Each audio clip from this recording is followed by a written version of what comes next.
Olá pessoal, espero que esteja tudo bem com você e sua família.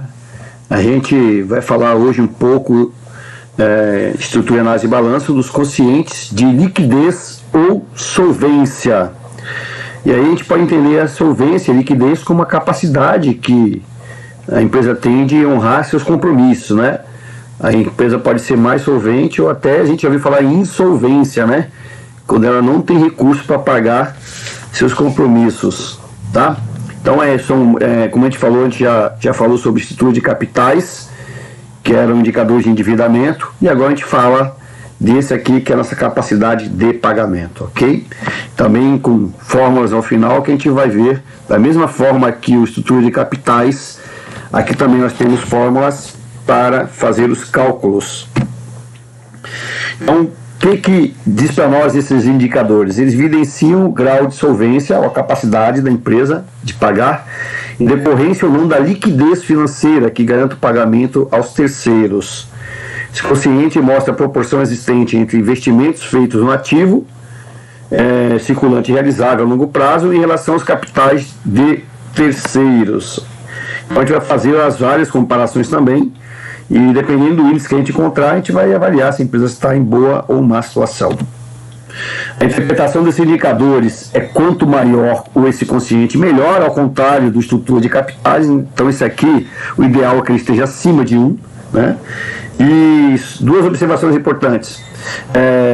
O alto grau de endividamento nem sempre quer dizer que a empresa está em insolvência.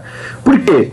Porque ela pode não apresentar um índice de liquidez bom, mas ela consegue pagar as dívidas porque ela renegocia, ela pode jogar algumas dívidas para longo prazo, então ela não pode ter dinheiro nesse momento, mas ela tem poder de negociação, então não vai afetá-la em relação à insolvência, tá? E também tem um outro lado, porque a empresa pode apresentar um indicador com alto grau de liquidez, porque a gente vai ver que algumas fórmulas, a liquidez, ela compreende às vezes o ativo total, circulante e não circulante, ele é um índice que leva em consideração, por exemplo, estoques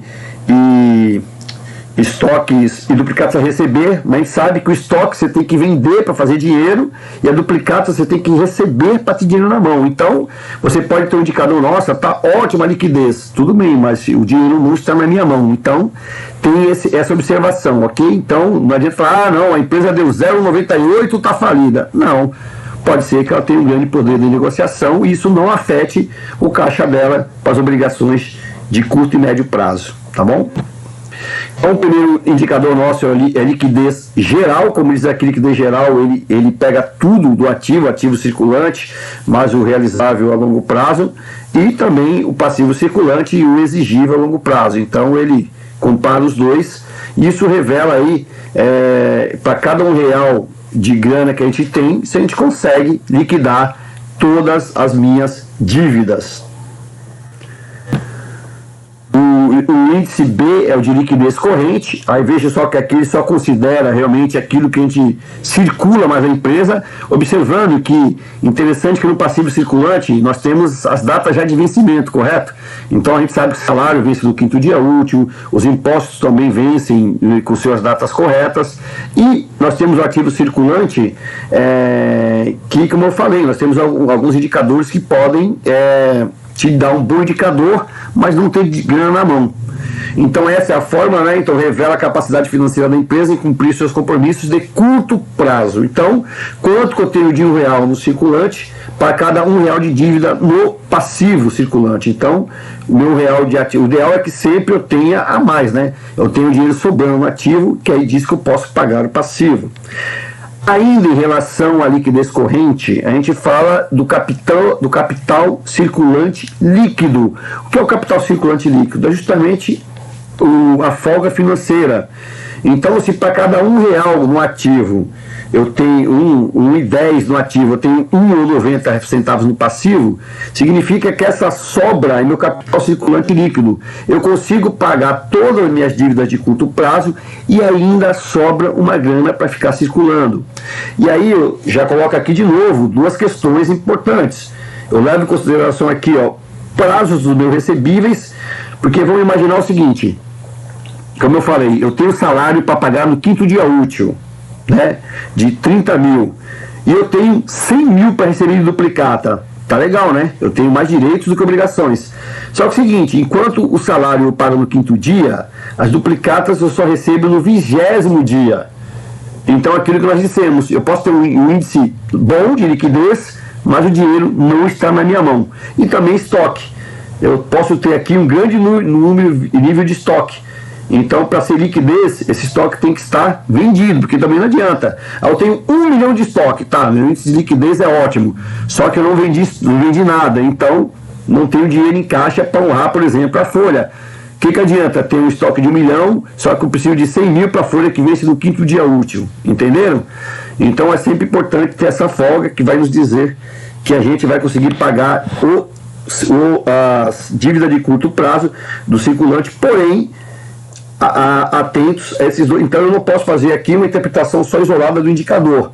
Eu teria que ter esses elementos aqui, ó, de prazo dos recebíveis e do estoque, para realmente ter uma análise mais fidedigna da situação da empresa. E lembre lá que ele disse, nem sempre o índice de liquidez quer dizer que eu tenho está ótimo, e nem sempre o índice de insolvência quer dizer que eu esteja tão mal. Depende dessas características aqui, tá bom?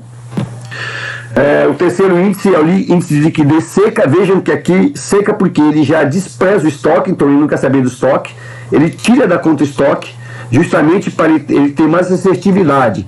Isso aqui é como se a gente tivesse, fosse o mais básico possível. Tipo, eu não vou nem contar com o estoque para ver se meu indicador está cobrindo lá as minhas dívidas do circulante, tá?